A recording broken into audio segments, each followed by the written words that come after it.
Nah, Bu Eli siapkan PowerPoint-nya ya Iya, Pak. waktu ujian ya sesuai dengan pedoman panduan yaitu 1 jam ya untuk pembukaan nanti dan penutupan 15 menit ya untuk presentasi kurang lebih 10 menit dan tanya jawab nanti ya berdua ya 30 ya sampai 35 menit gitu kan. Jadi pas 1 jam.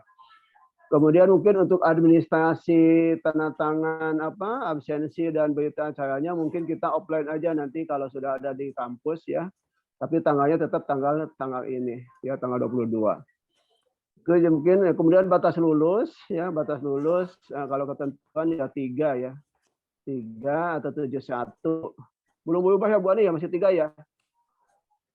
Masih Pak, masih 3. Ya 3 atau 71 ya.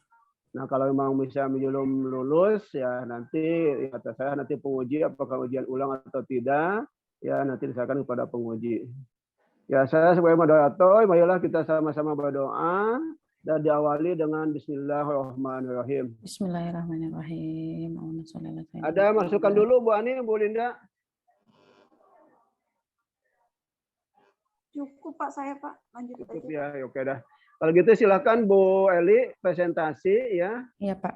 Waktunya 10 menit ya, jangan terlalu lama dan Iya, jangan Pak. juga tergesa-gesa ya, jangan juga tergesa-gesa. Silakan mulai. Iya, Pak. Assalamualaikum warahmatullahi wabarakatuh. Terima kasih Waalaikumsalam. kepada Bapak Haji Wasludin SKM MKes, Ibu Hajah Lindawati SKP Nurse MKM, dan Ibu Ani Padmawati SKP Nurse MKes. Terima kasih atas kesediaannya undangan dari saya setelah hadir dalam acara untuk presentasi sidang proposal saya di malam ini. Punten dengan segala kekurangannya harus dilaksanakan dengan cara Zoom meeting. Salawat serta salam saya limpahkan kepada junjungan Nabi besar Muhammad SAW beserta para sahabatnya, keluarga dan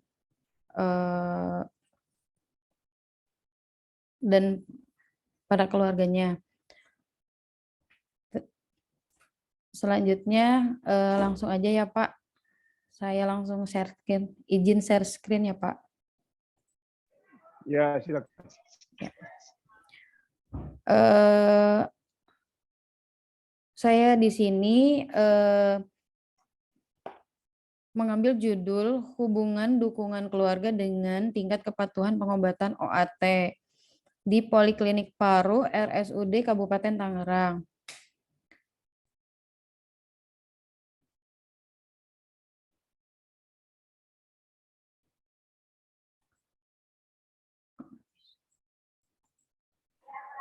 Kok nggak bisa pindah ya?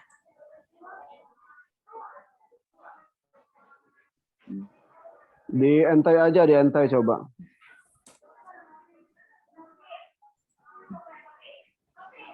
Kok nggak bisa pindah ya? Kalau nggak diklik tuh yang sebelah kirinya diklik halaman 2-nya. Udah. Bentar ya Pak.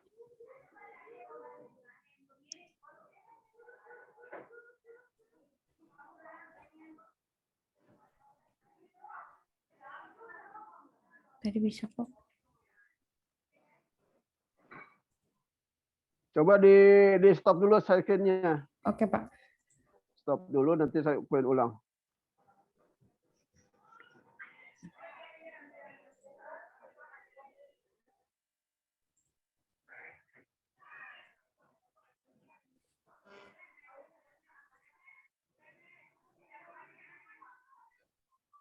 Terus ulang coba. Ya Pak.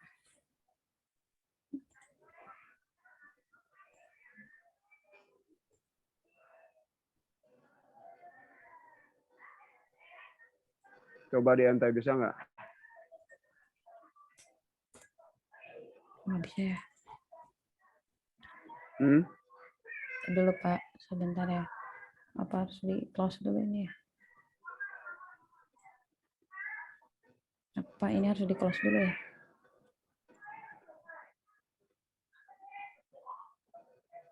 Ini aku close dulu ya.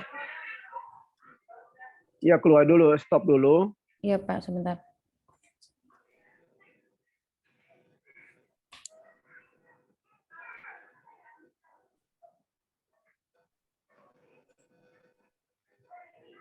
Ini mau aku tutup.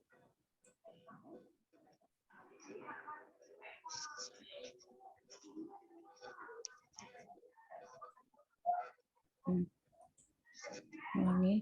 Kemana ini ya? Files aja. Ke file aja yang. Select ke sini.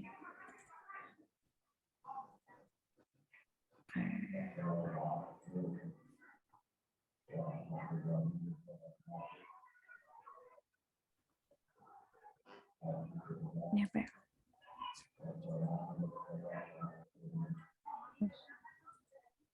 Ya Pak, punten Pak. Buka filenya. Udah Pak, ya. Udah. Belum ada. Oh, belum ada. Belum, baru folder doang. Oke. Jadi filenya belum ada. Ini udah ada belum Pak? Belum, baru folder. Buka filenya. Udah Pak. Di sini belum. Ini udah.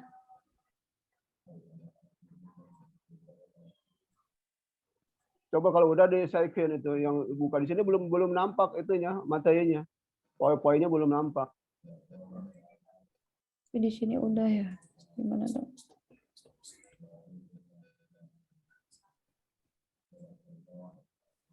Nih. Udah nampak Pak?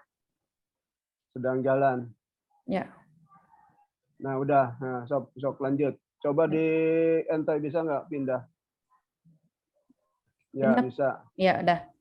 Ya, silakan lanjutkan. Ya Pak. Ya. Terima kasih Pak. Maaf ya Pak, Bu. Lanjut bab 1 pendahuluan, bab 2 tinjau pustaka, bab 3 operasionalisasi penelitian, bab 4 metodologi penelitian. Lanjut. Bab 1 latar belakang, di sini saya memasukkan ringkasannya saja Pak. Tuberkulosis paru merupakan penyakit menular yang menjadi masalah kesehatan di dunia yang masih menjadi dan masih menjadi ancaman karena kompleksitas pengobatan serta tingkat kematian yang tinggi. Pemerintah Indonesia melalui Kementerian Kesehatan mempunyai komitmen untuk segera menuntaskan permasalahan tuberkulosis dengan metode DOT. Ada banyak faktor penyebab ketidakberhasilan pengobatan, salah satunya yaitu masih rendahnya tingkat kepatuhan terhadap pengobatan. Dan juga dukungan keluarga menjadi aspek penting dalam pemberantasan TB karena keluarga menjadi subsistem yang mampu mengawasi dan memfasilitasi pasien untuk patuh menjalani pengobatan. Rumusan masalah di sini, karena TB masih menjadi masalah yang global, terus di sini juga TB penyebab kematian ketiga dari sekitar 1,5 juta orang yang meninggal. Terus, nah di sini ada ketidakpatuhan pengobatan terjadi hampir di semua layanan kesehatan. Nah, salah satunya adalah faktornya adalah dukungan keluarga yang menjadi aspek penting dalam pemberantasan tuberkulosis. Nah, di sini rumusan masalahnya yang saya akan ambil adalah bagaimana hubungan dukungan keluarga dengan kepatuhan pengobatan. Tujuan penelitian, tujuan umumnya mengetahui hubungan dukungan keluarga dengan tingkat kepatuhan pengobatan OAT di Poliklinik Paru RSUD Kabupaten Tangerang. Tujuan khususnya mengidentifikasi pertama gambaran usia, jenis kelamin, tingkat pendidikan, ini yang demografi dan pekerjaannya ya. Dukungan keluarga terhadap pasien TB paru, juga tingkat kepatuhan pasien menjalani pengobatan OAT. Hubungan dukungan keluarga dengan tingkat kepatuhan pengobatan OAT.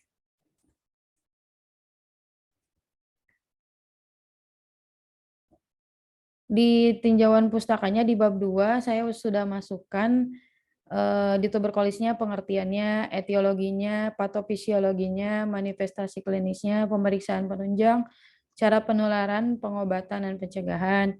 Saya sudah lampirkan di skripsinya.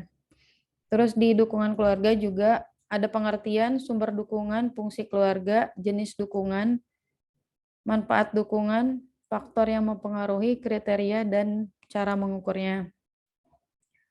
Di sini juga di bagian kepatuhan pengobatan ada pengertian, faktor yang mempengaruhi, kriteria kepatuhan, dan cara mengukur kepatuhan. Bab langsung saja ya Pak ke kerangka teori. Kerangka teori ini saya ngambil sumber dari bukunya Lowgrens Green 1980, Effendi et al. 2022, Fitri et al. 2018, Friedman 2014, Kiza et al. 2012. Di sini faktor predisposisinya ada riwayat penyakit keluarga, riwayat penyakit keluarga, pengetahuan, sikap, kepercayaan, tradisi. Faktor enabling-nya itu dari puskesmas, rumah sakit, BP swasta, terus sumber informasi. Faktor reinforcing-nya dukungan keluarga, tokoh masyarakat, dan petugas kesehatan. Nah, ini akan mempengaruhi kepatuhan minum obat tuberkulosis paru kalau dari kerangka teori. Kalau dari kerangka konsep yang saya bikin, ini kita ambil variabel independennya, ada dukungan keluarga yang saya ambil dan yang saya akan teliti. Kalau untuk yang garis-garis ini cuman karakteristiknya aja, tapi tidak saya teliti. Terus variabel independennya saya ngambil tingkat kepatuhan pengobatan OAT. Terus di hipotesis ada HO dan HA. Kalau HA itu ada hubungan antara dukungan keluarga dengan tingkat kepatuhan pengobatan OAT di Poliklinik Paru RSUD Kabupaten Tangerang. Kalau HO itu tidak ada hubungan antara dukungan keluarga dengan tingkat kepatuhan pengobatan OAT di Klinik Paru RSUD Kabupaten Tangerang. Di definisi operasionalnya, variabel yang pertama itu dukungan keluarga. Definisinya adalah sebuah sikap, tindakan, bantuan, dan penerimaan keluarga terhadap anggota keluarga yang menderita tuberkulosis yang diwujudkan beberapa dukungan emosional, penghargaan, instrumental, serta dukungan informatif. Di sini cara mengukurnya kita menggunakan kuesioner. Alat ukurnya dengan menggunakan kuesioner. Cara ukurnya itu responden dengan memberi tanda checklist pada salah satu dari 4 pilihan jawaban ya, dengan menggunakan skala Likert ya Pak. Hasil ukurnya nanti dari jumlah yang didapat nanti akan dijumlahkan skor dengan dikategorikan 1 bernilai baik jika lebih dari min, 2 tidak baik jika kurang dari min atau ngambil cut off point. Terus variabel keduanya itu menggunakan tingkat kepatuhan pengobatan OAT. Artinya definisinya suatu perilaku yang dilakukan penderita tuberkulosis dalam melaksanakan pengobatan OAT atas anjuran yang diberikan oleh tenaga kesehatan. Alat ukurnya sama kuesioner. Cara mengukurnya, responden memberi tanda checklist pada salah satu dari 2 pilihan jawaban dengan menggunakan skala Goodman. Jumlah skornya juga dikategorikan 1 patuh, 2 tidak patuh. Yang dukungan keluarga skala ukurnya ordinal dan tingkat kepatuhan sama ordinal juga.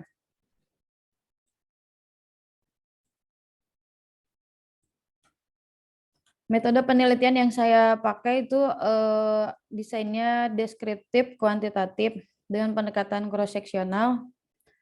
Terus populasinya pasien tuberkulosis paru tahun 2021 ini cuman ini data aja 2.873.000 itu yang 2021. Cuman nanti kemungkinan saya akan mengambil sampel populasinya dari bulan September karena kemarin saya udah mengambil datanya dari bulan-bulan per trimester. Cuman yang terakhir ini yang September belum ada keluar datanya lagi. Nah, ini saya ngambil dari bulan Agustus, terus saya hitung pakai sampel rumus Lopin, dapat 169 responden. Terus teknik samplingnya menggunakan purpose sampling. Kriteria respondennya menggunakan inklusi dan eksklusi. Tempatnya di Poliklinik Paru RSUD Kabupaten Tangerang. Waktunya kurang lebih bulan Oktober. Kriteria inklusi itu kriteria inklusi yang saya pakai itu penderita tuberkulosis paru yang berkunjung ke Poliklinik Paru RSUD Kabupaten Tangerang, berusia lebih dari 17 tahun, bersedia menjadi responden. Mohon maaf ini belum ditambahin. Kriteria eksklusinya saya pakai responden yang tidak menyelesaikan kuesioner.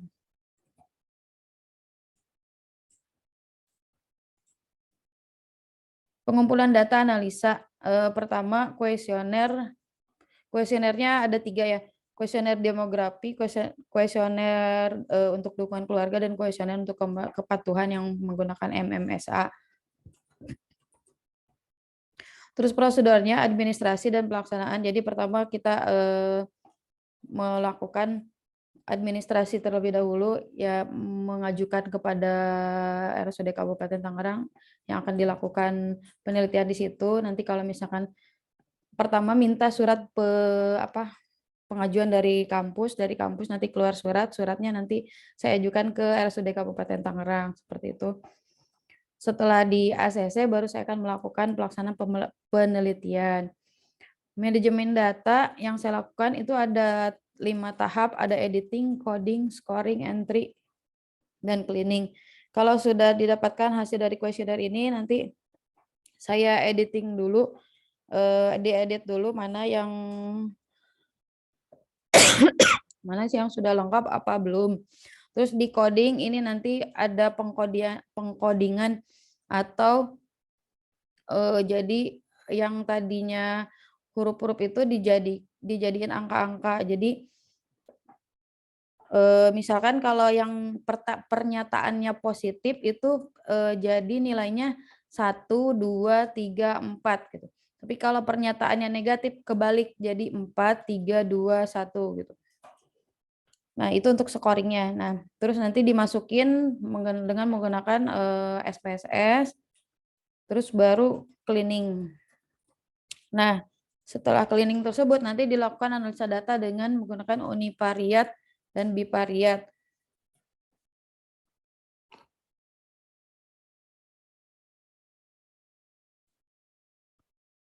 Etika penelitian, pertama harus inform konsen dulu sama pasien, sama respondennya. Pertama kita memperkenalkan diri, setelah itu kita memberitahukan tujuan penelitian, setelah itu manfaat penelitiannya diberitakan juga, terus ditanyakan juga kesediaannya menjadi responden. Confidentiality, terus anonim, jadi nggak dimasukin nama yang nyatanya tapi pakai inisial. Terus justice ya. Jadi justice di sini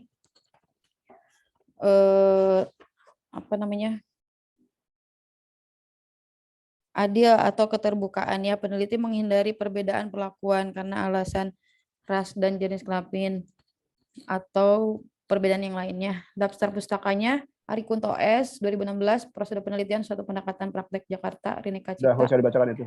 Oke, siap. Oke. Sekian dari penyajian dari saya untuk proposal ini. Terima kasih kepada Bapak yang sudah mempersilahkan saya untuk menyajikan. Sekian dari saya, mohon maaf atas segala kekurangan. Assalamualaikum warahmatullahi wabarakatuh. Assalamualaikum warahmatullahi wabarakatuh. Oke, siap Bu Eli, alat tulisnya, kertas sama pulpen dan makalahnya atau skripsinya. Siap Pak, udah Pak. Oke, silakan Bapak penguji, mau Bu Ani dulu atau Bu Lina dulu? Bu Lin, siapa dulu Bu Lin? Boleh, baik. Ya, silakan Bu Lina. Assalamualaikum warahmatullahi wabarakatuh. Terima kasih moderator. Waalaikumsalam warahmatullahi wabarakatuh. Bagaimana Ibu Eli? Iya, Bu. Siap? Iya, Bu. Siap. Oke. Insya Allah siap. Saya ingin mengetahui dulu apa alasan Ibu Eli mengambil topik ini gitu. Oh, boleh, Bu. Langsung dijawab apa gimana, Bu? Ya langsung dijawab lah. Langsung aja. Ya, Ya. Pak. Jadi alasannya pertama yang paling mendasari itu karena saya pernah terkena penyakit TBC. Saya pernah mengalaminya, udah tahu rasanya gimana gitu. Terus udah tahu gimana pengobatan yang sangat membosankan gitu. Dan itu juga sempat membuat kita untuk nggak pede gitu Bu jadinya. Nah, di situ juga dulu saya pas waktu kejadiannya panggil nenek. Di situ juga saya kejadiannya kebetulan pada waktu itu saya belum tinggal di rumah sendiri karena masih menumpang di rumah saudara. Sebenarnya bukan saudara tapi saudara angkat gitu. Jadi di sini mereka menganggap saya keluarga angkatnya. Nah, di situ ya campur aduk perasaan saya karena saya menumpang, terus akhirnya di situ juga saya sakit gitu. Dan alhamdulillahnya ya itu mereka sangat welcome dengan dengan penyakit saya ini gitu. Jadi karena mungkin yang menganggap saudara saya ini adalah bagian kesehatan juga ya, jadinya dia tahu cara untuk apa-apanya. Halo, Bu Ya Bu. Eli. Ya Bu. Menurut saya dasar Anda mengambil topik ini apa gitu untuk menjadi Oh iya Bu. penelitian. Ya Bu. Mohon maaf Bu. Kan banyak tuh ya, Bu. aspek-aspek yang membuat kita itu tertarik untuk mengangkat kasus TB paru. Misalnya, dari jumlah kasus yang makin iya, Bu. lama semakin banyak. Ya Bu. Kemudian pemerintah sudah mencanangkan untuk menghapus mengurangi ini, ternyata tetap aja meningkat. Nah, itu dasarnya itu misalnya. Iya Bu. Apa yang maksud saya itu yang saya tanyakan. Oh gitu. iya Bu. Itu salah Iya. satu pengalaman pribadi saya pertama itu yang mendasari saya. Yang keduanya karena saya kan dinas di RSUD Kabupaten Tangerang ya. Cuman alhamdulillahnya ada temen yang kerja di bagian poliklinik paru. Ternyata pas saya pengambilan data pun di situ pasiennya sangat banyak. Hampir kurang lebih saya data dari setiap bulannya itu hampir di atas 200 pengunjung setiap bulannya. Nah, itu yang sedang mengalami pengobatannya, yang masih mengalami pengobatannya. Itu yang hanya TBC biasa yang kategori 1, tapi kalau yang MDR itu masih ada lagi, beda lagi polikliniknya. Yang pertama itu yang mendasari. Nah, terus di dunia pun ini ternyata masih menjadi penyebab kematian tertinggi ketiga setelah penyakit arteri koroner yang tadi saya sebutkan. Terus WHO juga sudah mencatat ternyata ada 1,5 juta orang termasuk 251.000 dengan orang HIV meninggal pada tahun 2019 karena penyakit ini. Itu prevalensinya ternyata di negara-negara Asia ini yang berpenghasilan rendah dan menengah, 8 negara menyumbang 2/3 dari total kasus global tersebut. Termasuk yang paling terbesar itu adalah India. Yang kedua itu ternyata posisinya di kita Bu, di Indonesia. Selanjutnya Cina, Filipina, Pakistan, Nigeria, Bangladesh. Nah, terus di Kementerian Kesehatan pun melaporkan 351.936 kasus TBC yang ditemukan di Indonesia. Walaupun jumlahnya menurun di 2019, tapi datanya masih di atas 100 ribuan karena yang terakhir 385.000 itu di tahun 2021. Saya pengen Bu Eli, Ya, Bu. pengen Anda menjelaskan dasar-dasar alasan Anda untuk mengangkat topik ini menjadi penelitian. Anda kaitkan dengan variabel penelitian yang Anda tulis dalam judulnya itu yang harus Anda bisa jelaskan gitu. Ya, Bu. Kalau angka-angka prevalensinya sudah banyak baca gitu. Iya Bu. Nah terus ya karena menurut saya yang tadi pengalaman saya itu, saya merasa setelah ya dukungan kan katanya pas waktu di pengobatan itu kan ada PMO-nya tuh pengawas minum obat. Nah itu yang jadi pengawas minum obatnya itu adalah itu keluarga angkat saya itu. Nah, dan itu sangat berperan sekali untuk kesembuhan saya gitu.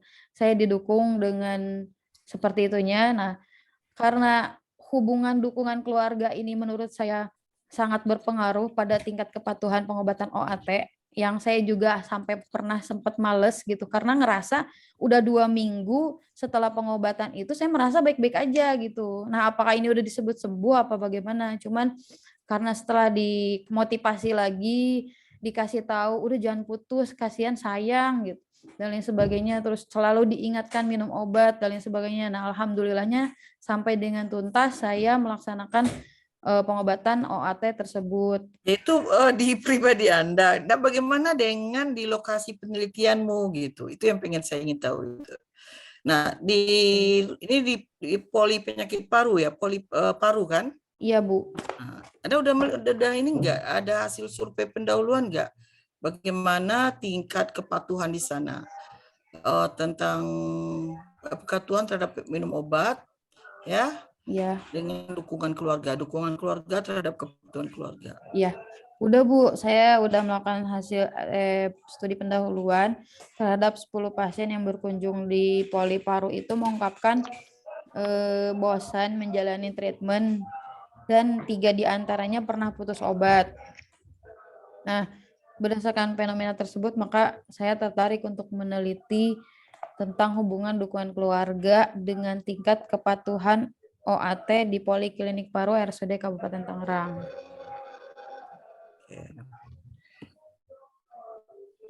Menurut Anda faktor-faktor yang menyebabkan terjadinya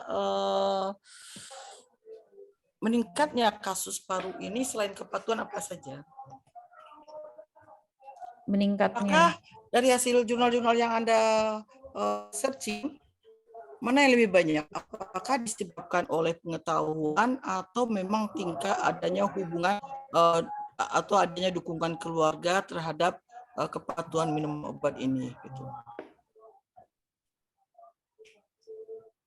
Kebanyakannya apa nih? Kebanyakannya apa ya?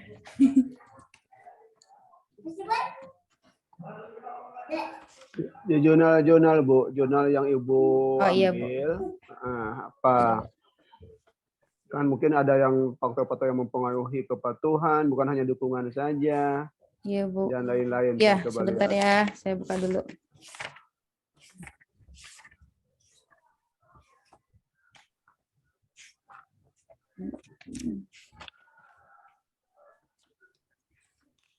Dari kepatuhan terhadap pengobatan TB merupakan faktor penting dalam mencegah kekambuhan dan menghindari resistensi obat. Sebuah penelitian dari jurnal yang sudah saya lihat itu pasien tuberkulosis 17% dan penyelesaian pengobatan yang kurang optimal 45% akan mempengaruhi keberhasilan pengobatan. Nggak, maksud saya yang paling banyak jurnal itu yang menjelaskan bahwa faktor penyebab utama terjadinya peningkatan atau relapse-nya kasus TB paru itu maka disebabkan oleh kurangnya pengetahuan masyarakat atau memang kurangnya dukungan keluarga sehingga kepatuhannya ini memang tidak baik di dalam bagi penderita TB paru gitu. Iya, Bu. Yang ketemu apa yang paling banyak? Bu Eli, ada nggak di jurnal yang Ibu ambil? Ada Pak, cuman banyak ini saya harus buka dulu. Iya, maksudnya kalau tadi kan gini, Bu Linda nanyakan kenapa Bu Eli ngambil topiknya dukungan keluarga terhadap kepatuhan. Iya. Nah, coba lihat faktor-faktor yang mempengaruhi kepatuhan. Iya, Pak. Faktor-faktor yang mempengaruhi kepatuhan termasuk di jurnalnya. Itu ya, Pak. Apa saja, bukan hanya dukungan kan yang mempengaruhi kepatuhan itu. Iya. Bu Eli gini aja, bisa nggak lebih menjelaskan kenapa lebih tertarik untuk mengambil hubungan dukungan keluarga daripada gitu, dibandingkan faktor yang lain? Yang lain gitu, ya. Itu boleh aja Bu Eli menyampaikan. Silakan alasannya Bu Eli. Alasan Bu Eli itu bisa. Kenapa hanya tergantung dukungan? Lah Bu Eli kan. Iya. Kenapa tidak patok-patok saja? Kenapa hanya dukungan itu kan? Ya, silakan boleh.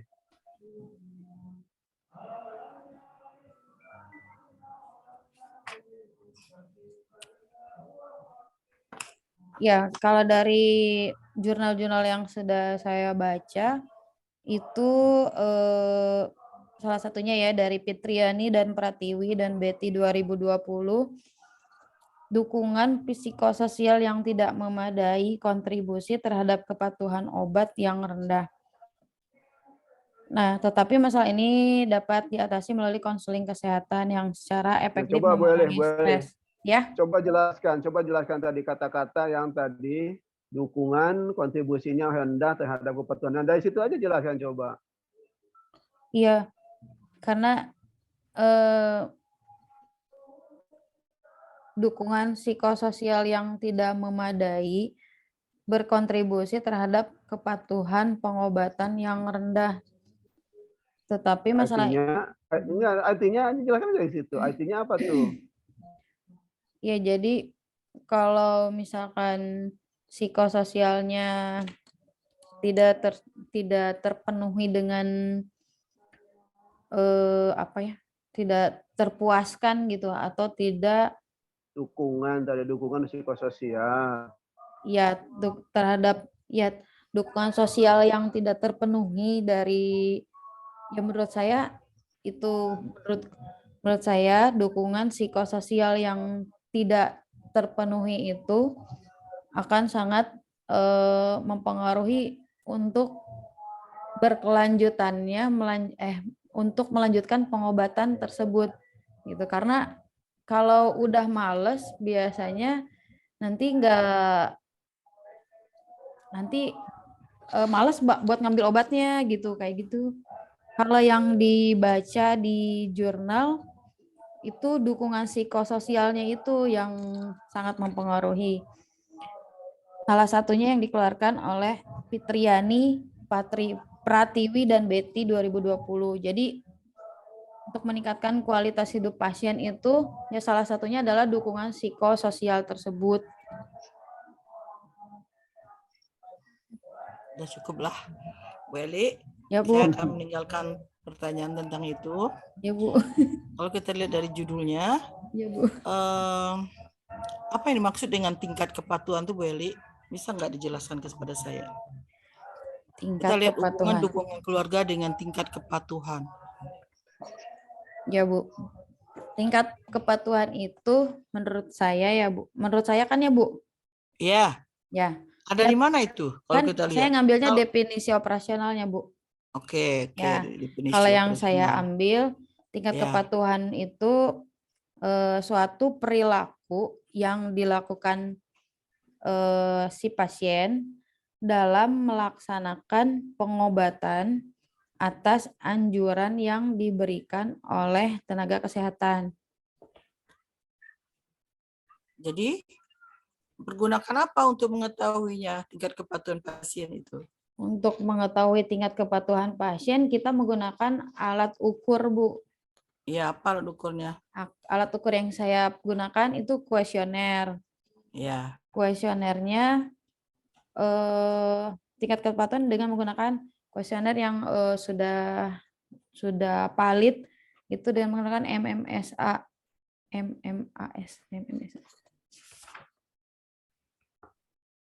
Itu, Bu. Kemudian hasil ukurnya apa yang telah ditentukan di dalam DO ini? Hasil ukur yang mana, Bu? Untuk tingkat kepatuhan ini. Oh, kan cara alat ukurnya kan pakai kuesioner menggunakan pertanyaan MMSA. Terus kalau cara ukurnya nanti hasil ukurnya? Ya, hasil ukurnya itu nanti berjumlah skor. Jawabannya dikategorikan berdasarkan misalkan 1 sama dengan patuh. Penilaian patuh dinilai sejak awal pasien didiagnosis tuberkulosis sampai penelitian dilakukan tidak pernah sekalipun tidak minum obat. Yang kedua sama dengan tidak patuh. penilaian tidak patuh ini jika pasien pernah tidak minum obat walaupun hanya sekali. Itu, Bu. Jadi 1 patuh, 2 tidak patuh. Jadi Ya, Bu. totalnya di mana kita ketahuinya itu nanti? Hasilnya itu bagaimana? Kan ini baru nilai-nilainya nih untuk mengisi kuesioner yang itu 1 patuh. Iya. Tapi sebanyak itu dari berapa jumlah tadi respondennya 169 orang. Iya. Ini kan baru kriterianya, apanya kan baru cara responden memilih 1 patuh, 2 tidak patuh gitu. Iya, itu Tapi untuk hasil ukurnya dikatakan patuh itu berapa nilainya gitu. Apa standarnya gitu maksud saya. Ngerti nggak ya? Ya, Boleh ngerti, Bu. Jadi lihat di MMAS, ada di Ya. MMAS itu kan MMAS itu pertanyaannya hanya 8. ya. Ya Ya. kan? Ya, Nah, Bu. itu aja lihat di situ coba, Bu. Nah, Hanya Jadi tidak 8. Nah, di cocok situ pada udah ada hasil ukurnya ketentuannya. di hasil ya. Di situ Jadi aja dulu. hasil ukurnya tidak bisa dikatakan 1 patuh, 2 tidak patuh begitu. Iya, di situ sebetulnya kalau Berdasarkan lihat apa? Gini, MMAS, Bu. Ya, Bu. Gini, Bu. Mohon maaf ya. Kan kuesioner kepatuhan minum obat yang sudah saya lampirkan di skripsi itu ada menggunakan MMSA, More Risky Medication. Iya, saya tahu. Ya, Eli, saya tahu. ya, Bu. Di sini ini harus Anda tampilkan itu adalah udah hasilnya nanti yang Anda kategorikan. Oh iya, Bu. Sehingga skalanya itu nampaknya di ordinal. Apakah nilai patuh itu kalau kita lihat dari hasil ukur dukungan keluarga baik jika nilainya itu lebih daripada min atau tidak baik jika nilainya kurang daripada min. Begitu juga nanti untuk hasil tingkat kepatuhan, bukan masih berupa bentuk coding. Ini baru pengkodingan ini yang dimasukkan ke dalam hasil ukur. Ngerti nggak itu? Oh iya, Bu. ya, di Ya. DO-nya itu. Uh-uh. Di DO-nya memang DO-nya nggak ada ya, Bu Eli ya? Yang min median. Tidak, Kalau hasil ukurnya baru 1 patuh, penilaian patuh dinilai itu kan masih coding-coding semua. Ya, kalau di dukungan ada ya situ min median ya, itunya cut Kalau off di point-nya ya. dukungan udah ada min median. Iya, kenapa di itu nggak ada ya? Ya begitu ya, boleh ya diikuti. Harus sama ya. gitu juga. Iya. Ya, Bu. Betul. Ya, Bu. Siap, Bu. Ya. Nah, saya kaitkan dengan judul. Ya, kalau hanya masih patuh, tidak patuh, itu tidak usah pakai tingkat kepatuhan. Ini katakan tingkat itu ada misalnya 1, 2, 3, 4, nah gitu. Jadi cukup hubungan dukungan keluarga dengan kepatuhan dalam minum obat gitu. Gitu aja, tingkatnya dihilangin. Oh iya, Bu, siap. Ya. Ya, Bu. Bisa nggak Bu Eli menjelaskan kepada saya tujuan khusus dari penelitian ini yang diambil? Tujuan khususnya? Ya. Ya, Bu. Pertama, bentar ya, Bu.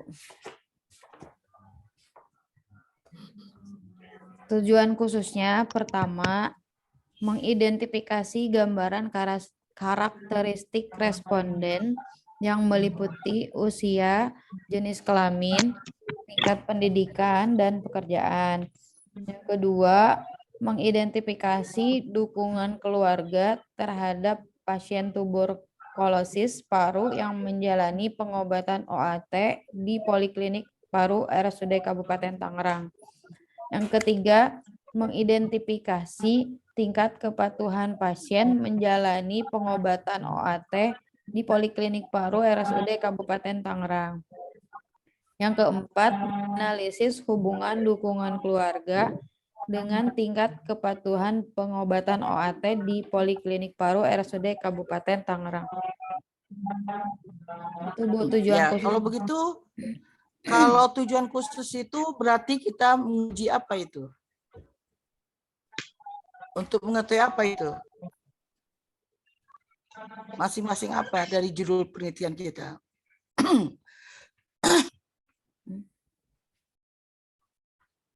Masing-masing. Ya, kan Anda udah tuh di DO-nya tuh.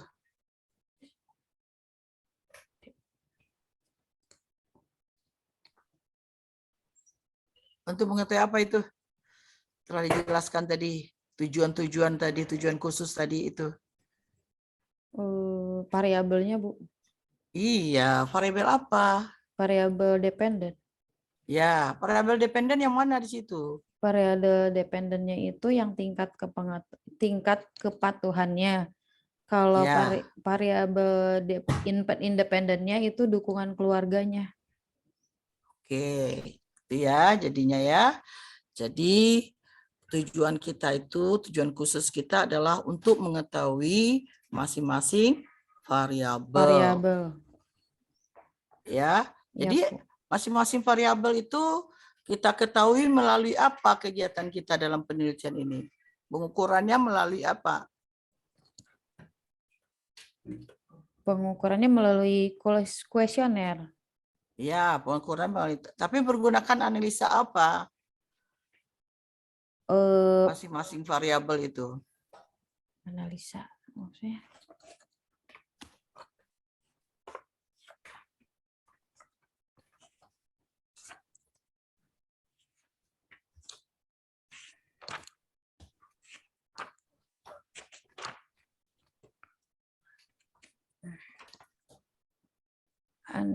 Analisa datanya ya, Bu ya?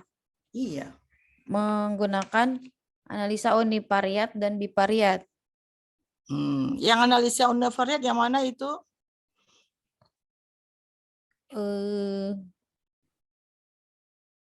Yang analisa bivariat itu variabel independen. Ya, contohnya apa tadi? Independen itu contohnya dukungan keluarganya, Bu. Ya, oke. Apa lagi? Kalau univariat itu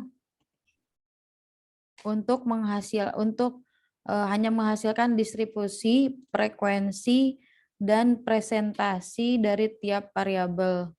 Oke. Kalau untuk mengetahui, kita ingin mengetahui itu penelitian kita itu untuk mendapatkan jawaban daripada judul kita itu, kita menggunakan analisa yang mana? Untuk mengetahui jawabannya ya? Ya, itu tujuan umumnya. Ya. Kan tujuan itu disusun adalah untuk menjawab, untuk mengetahui variabel-variabel yang kita tulis dalam judul penelitian kita gitu. Iya. Itu kita pakai yang chi-square, Bu. Chi-square. Ya. Tapi kalau ini ordinal sama ordinal bisa nggak pakai chi-square itu? Bisa, Bu. Ini kan ordinal sama ordinal.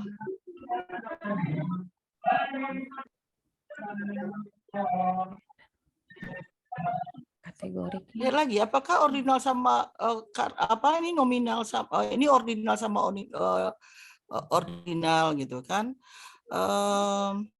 Kalau ordinal sama ordinal apa pakai chi-square juga? Chi-square, Bu. Hah? 2 kali 2 kan, 2 kali 2 ordinal. Dia ada skala ukurnya, Pak. Skala ukurnya ordinal. Iya. Kalau C kuadrat chi-square itu kan memang ordinal dengan ordinal. Ya. Bisa? Bisa, memang iya khusus untuk ordinal. Bukan nominal untuk nominal, Pak. Memang kategorinya kategori itu. Pengkategorian. Kategori kan ordinal ini, ordinal dengan ordinal. Oke deh kalau gitu. Oke.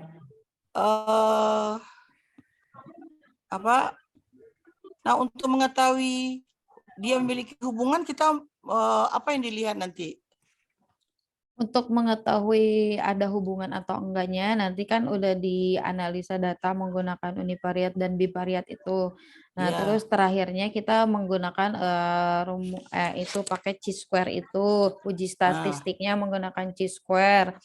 Nah, nanti kesimpulan dari uji statistik tersebut, yang pertama, 1, jika didapatkan nilai value kurang dari 0,05, maka H0 ditolak. Dan artinya kesimpulannya aja, Bu Eli. Oh ya, dan kesimpulannya aja kalau disebut ada hubungan itu nilai P-nya berapa? Kalau ada hubungan itu kurang dari 0,05. Artinya H alternatifnya diterima. Kalau Artinya? Hipotesa alternatifnya diterima. Berarti H0-nya ditolak. jadi artinya ada hubungan. Kalau P-nya yang kurang dilihat dari apa, diperhatikan apa di situ yang diperhatikan? yang diperhatikan ada nilai P-nya, value. Ya, value. Dibandingkan dengan apa? Dibandingkan dengan ini apa 0,05 itu Ya apa itu 0,05 itu? Tadi dulu ya Pak. Apa sih namanya? Alfa. Iya itu alfa. Bener alfa. Harus paham statistiknya Bu Eli. Iya Pak. Oke, Bu Eli. Oke. Satu mungkin saran saya perlu dilengkapi adalah dilihat latar belakangnya. Anda hanya berbicara soal ini. Soal apa namanya prevalensi data statistik. Anda tidak menceritakan bahaya dan ya apa sih bahaya yang dikhawatirkan dari TB paru ini. Ya, masukkan. Apalagi kalau mengalami komplikasi. Ya, siap Bu. Itu yang perlu dimasukkan itu nggak ada saya lihat. Anda hanya bercerita tentang data-data, angka kejadiannya gitu. Masukkan itu tentang TB paru, kemudian bahayanya, komplikasinya. Ya Bu. Itu perlu ditambahkan. Bahaya komplikasi. Latar belakangnya. Ya bahaya termasuk putus obat, itu boleh itu Bu Eli masukkan. Ya, siap. Nah, saya rasa cukup sekian ya. Ya, terima kasih Bu Haji Linda. Terima kasih Bu Linda. Silakan Bu Ani. Kayaknya udah ditanya semua ya Bu Linda. Bunda, masa begitu? Habisin Bu Ani. Habisin Bu Ani. Bu Ani, Miss Ani. How are you? I'm fine, how are you? Aduh, masih hangat soalnya. Well, Bu Ani. How come? I'm getting stomachache. Miss Ani. My boys, my son, apa ya? Ngeriung. Ya kan? My son is disturbing you. Yes. Yes.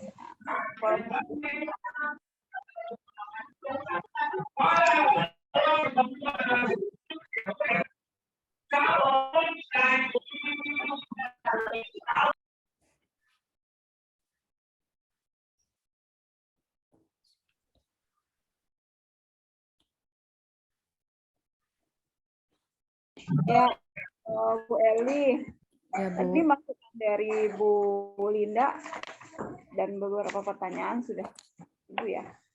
Hampir mirip-mirip lah dengan saya hanya nanya Bu Eli. Iya Bu. Kalau kita lihat dalam pengambilan sampel, ya, bagaimana cara Bu Eli mengambil sampel? Sampel, ya Bu. Nah, tadi jumlahnya nggak sedikit loh. Iya, banyak.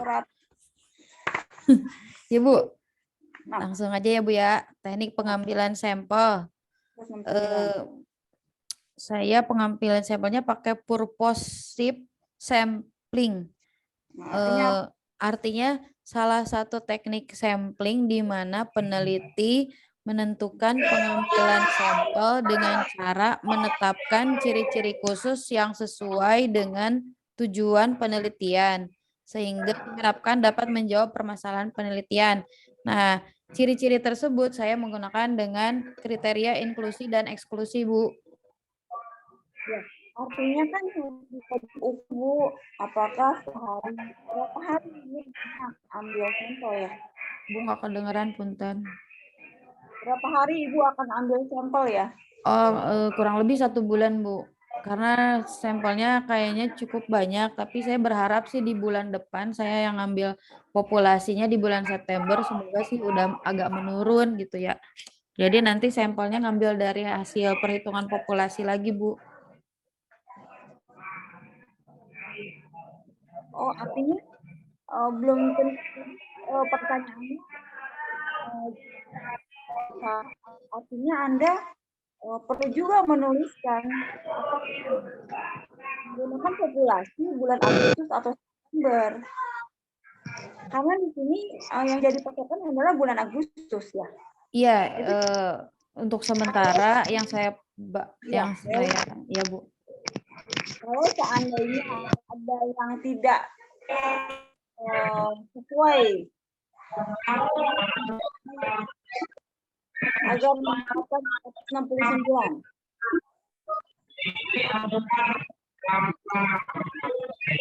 Ya Bu, nggak kedengeran Bu. Awas, maaf Pak Awas, di-mute dulu Pak Awas. Tolong di-mute dulu, maaf. Ya, terima kasih Pak Awas. Jadi, bagaimana Anda bisa mendapatkan sampel 169?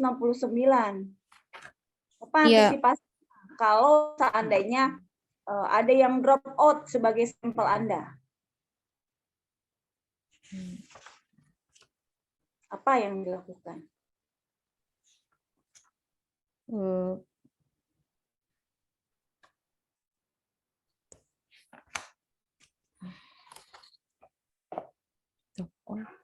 Boleh paham maksudnya? Belum. Kan Bu Eli sudah menetapkan 169. Iya. Kalau ternyata pas waktu pengambilan data tidak dapat 169. Nah, tetapi itu sudah dipastikan mesti 169. Bagaimana caranya? Ya ditambah, artinya Bu Eli jangan dipaskan 169, tambah 10%. Awas. Halo. Ya. Nanya ke Bu Elinya. Iya, saya ngasih itu, Bu. Ya udah kalau memang Ibu tidak berkenan dengan saya ngasih ini, ya udah akan diam. Ya, Bu Eli, silakan Bu Eli. Waktu di pembelajaran statistik, apa yang disampaikan? Bagaimana cara kita mendapatkan sampel sesuai dengan harapan kita? Apa yang kita lakukan? Kalau ada pasien yang drop out atau tidak masuk kriteria sesuai dengan yang kita inginkan. Kalau misalkan pasien respondennya memang tidak masuk ke dalam kriteria inklusi yang saya masukkan, berarti itu tidak menjadi responden saya tuh Bu. Kalau secara teori, maka dalam pengambilan sampel biasanya apa yang kita lakukan pada jumlahnya? Pada jumlahnya. Saya belum tahu. Yang ditambahin 10% kata Pak Was, tapi saya belum tahu Bu itu. Oke. Jadi untuk mengantisipasi nanti ditambahkan. Tambahkan persen dari jumlah hasil sampel. Karena Bu, saya juga kemarin dari 50 ya. Iya Bu.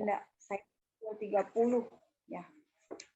Yang sesuai dengan yang harapan. Karena banyak kalau kita dalam pengambilan sampelnya kurang teliti, banyak yang drop out, tidak semua terisi kuesionernya. Seperti itu Bu. Iya Bu. Bu, punten Bu, kalau untuk misalkan kan Ibu bilang katanya kalau misalkan ini kan yang jadi kriteria inklusi dan eksklusinya saya itu yang pertama inklusinya penderita tuberkulosis paru yang berkunjung ke Poliklinik Paru RSUD Kabupaten Tangerang berusia 17 tahun dan bersedia menjadi responden. Nah, yang kriteria eksklusinya itu pada penelitian ini responden yang tidak menyelesaikan pengisian kuesioner. Jadi kalau yang tidak menyelesaikan pengisian kuesioner itu jadi nggak saya masukin ke data gitu Bu, gitu maksudnya apa gimana? Ya, jadi Bu Eli. Ya Bu. Kadang-kadang banyak pengisian yang artinya standar error, terjadi kesalahan dalam pengambilan data itu hampir terjadi pada setiap penelitian. Antisipasi yang kita lakukan adalah menambahkan kurang lebih 10% dari hasil penghitungan sampel kita. Itu saya hanya mengingatkan. Ya, tapi silakan kalau misalkan memang pede, yakin, ya nggak masalah. Tapi idealnya adalah menambahkan 10% dari 10%. Seperti itu, Bu. Oh iya, Bu. Ditambahin jadi 10% dari jumlah sampel ya, Bu ya? Karena bukan tidak mungkin, Bu. Sampel itu juga akan menolak. Zaman sekarang zaman terbuka. Dan akan, makanya ini saya tanya gitu, dalam 169, kemudian harus punya target sehari berapa dapat sampel gitu. Karena ada juga yang tidak punya keluarga, tinggal di kos-kosan sendiri, ada juga. Iya, Bu. Ini juga harus menjadi sebuah catatan gitu. Karena kendalanya banyak, Ibu. Karena Ibu juga kan bekerja. Apakah Ibu melibatkan enumerator atau Ibu yang ambil data sendiri? Itu juga silahkan teknisnya bagaimana. Yep. Tadi terkait dengan teknik pengambilan sampel. Saya sebenarnya nggak terlalu nanya banyak ya, karena sebenarnya ini sudah sempurna ya, artinya bukan sempurna, lengkap sih.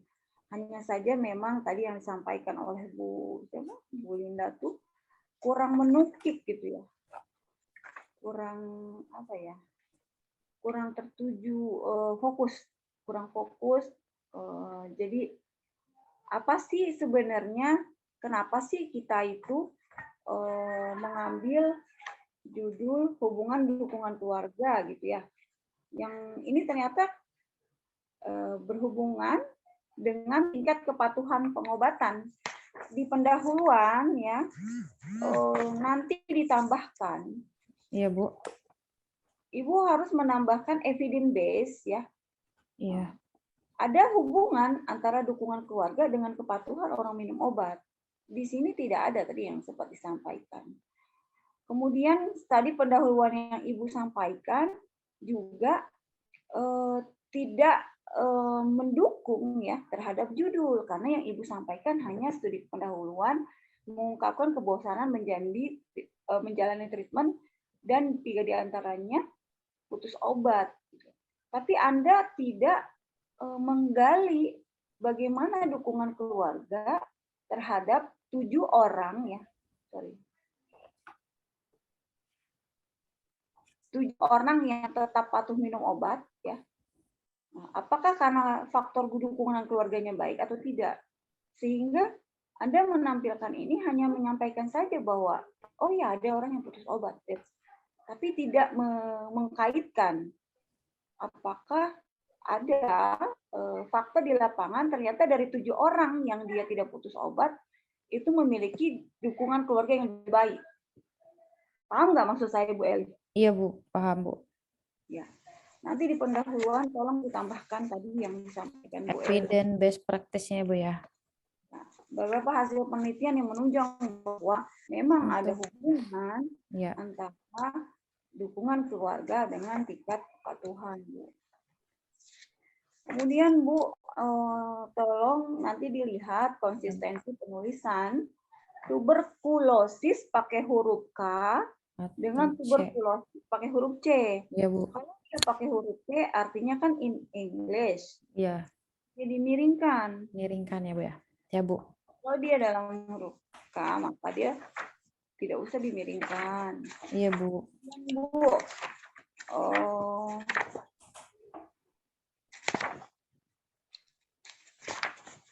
sebenarnya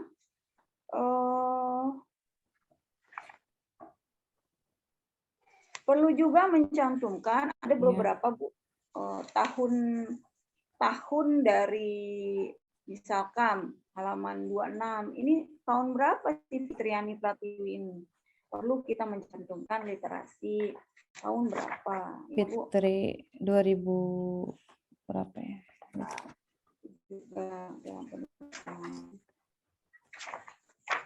Oh iya ini 2022 kalau nggak salah. 2020 Bu. Oh iya nggak dicantumin nih. Ya Bu, tahun.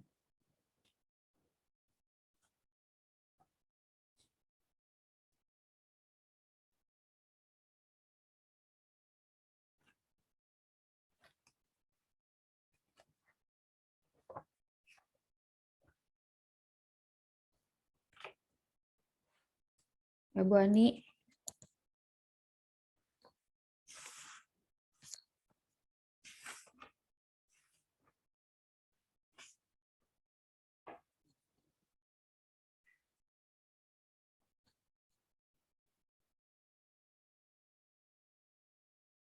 Halo, Assalamualaikum. Iya Bu Elis, sebentar Bu. Ya Bu. Ah, iya Bu.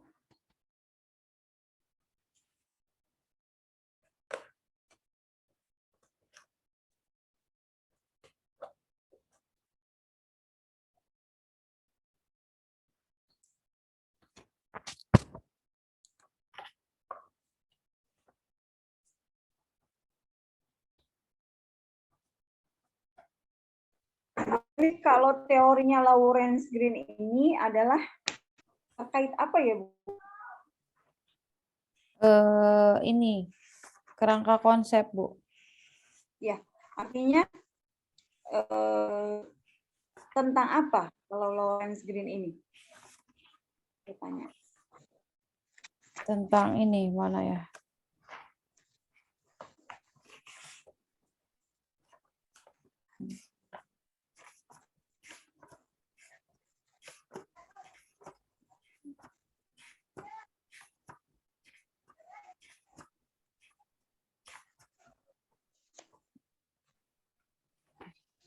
Tentang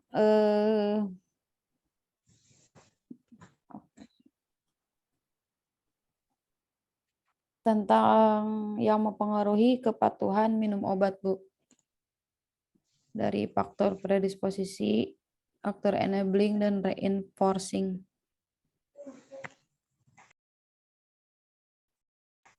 Ya, kalau kita belajar kait teori Lawrence Green ini adalah kepatuhan ini masuknya ke dalam kerangka apa nih, Bu? Yuk. Apa yuk? Teori apa? Peri. Saya kasih tahu lah. Peri apa?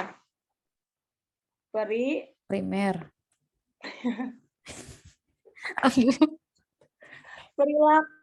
Perilaku, iya itulah Bu. Teori perilaku. Astagfirullahaladzim, udah pernah dikasih tahu Bapak Awas lupa. Perilaku. Bu, Ya Bu. Ya. kalau seandainya ya, saya berandai-andai ya. Iya Bu. Kalau seandainya saya mau nih penelitiannya itu multivariat, boleh nggak? Mau nggak? Multivariat. Tuh kayak gimana Bu? Pak Awas tuh tahu banget multivariat. Jadi kita nih nggak cuma tahu dukungannya tuh hanya dukungan keluarga, ada hubungannya atau tidak. Tapi kita bisa tahu sebenarnya dari dukungan itu kan ada berapa dukungan sosial, instrumen ya. Instrumen emosional. Emosional itu mana yang lebih kuat nih dari 4 dukungan ini? Nah, itu multivariat, sehingga nanti pakainya regresi. Kalau misalkan mau, kalau tidak ya apa-apa. Ya Bu. Apa-apa. Kenapa diambil rumus perhitungan sampelnya pakai yang Slovin, Bu? Slopin. Ntar Bu.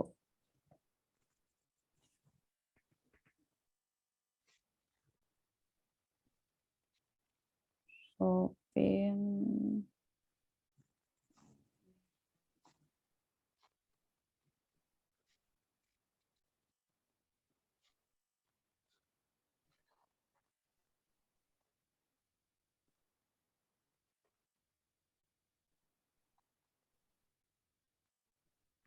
Karena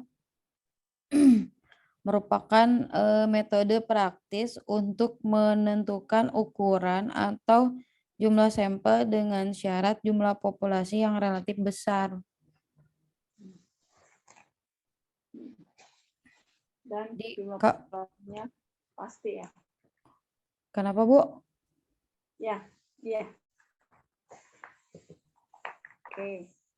Bu, sebenarnya ya kalau kita lihat kuesioner dukungan keluarga ini sebenarnya sudah kelihatan ya, kita bisa nih pakai sebenarnya dukungan mana sih yang lebih dominan dalam kepatuhan minum obat itu ya. Kalau misalkan mau ya. Sehingga kita bisa lihat dan kita bisa memberikan inputan mana dukungan keluarga yang lebih dimunculkan gitu, lebih ditingkatkan, karena itu memiliki pengaruh yang kuat dalam kepatuhan minum obat. Kedengaran nggak suara saya? Kedengaran, Bu? Nah, saya kuesionernya sudah terbagi ya terkait dengan dukungan keluarga. Iya, Bu. Mungkin itu ya dari saya. Nanti tambahkan juga Bu tentang tadi yang disampaikan ya. Ya, Bu. Kalau kita ini hanya kita ngebahas tentang variabel kepatuhan ya Bu.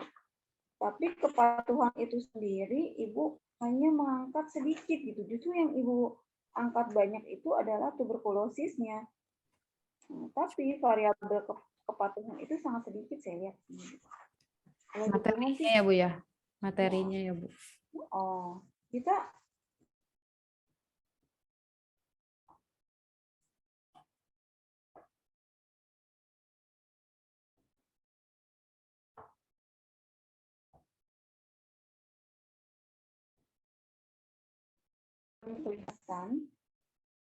belum kelihatan bahwa ini itu penting, dan memang di beberapa penelitian jelas dukungan keluarga ini memiliki pengaruh terhadap kepatuhan minum obat ini. Itu mungkin ya Bu, nanti dicek lagi penulisan, kalau misalkan bahasa Inggris di Indonesiain, jadi jangan dibawa Y-nya, jadi strategi pakai I ya. Iya Bu itu ya. Mungkin puas dari saya, udah kemalaman ini. Iya Bu. Ya, terima kasih Bu Ani. Ya, Eli ikuti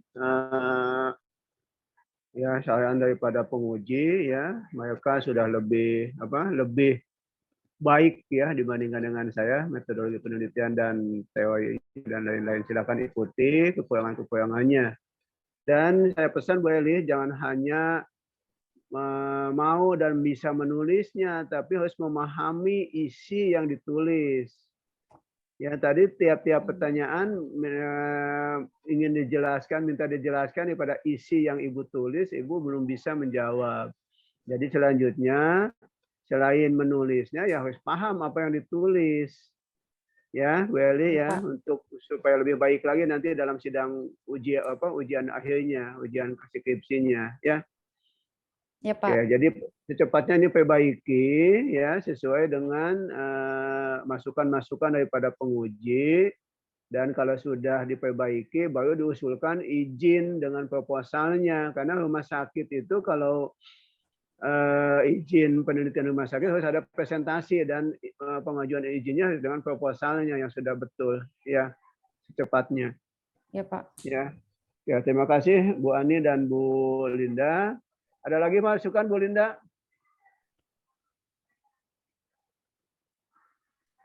Saya rasa cukup Pak Haji. Ya, terima kasih. Bu Eli gitu ya. Ada yang mau ditanyakan lagi Bu Eli atau cukup Bu Eli semua ya? Udah dicatat semua?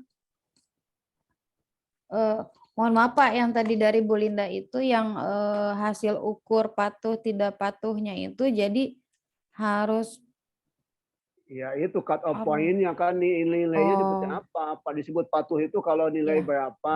ya, Seperti yang di dukungan kan ya. Jadi ada pakai cut berdasarkan off min point atau boleh ya, Pak? Ya? median. Iya, min atau median. Nanti Oh iya, hasilnya itu sudah ditulis di situ. oh iya Pak. Ya, itu ya. Udah ditulis Ya, semua, Pak. catat semua masukan-masukannya. Udah Pak. Oke, terima Insya Allah udah. kasih ya semuanya. Alhamdulillah rabbil alamin. Kita tutup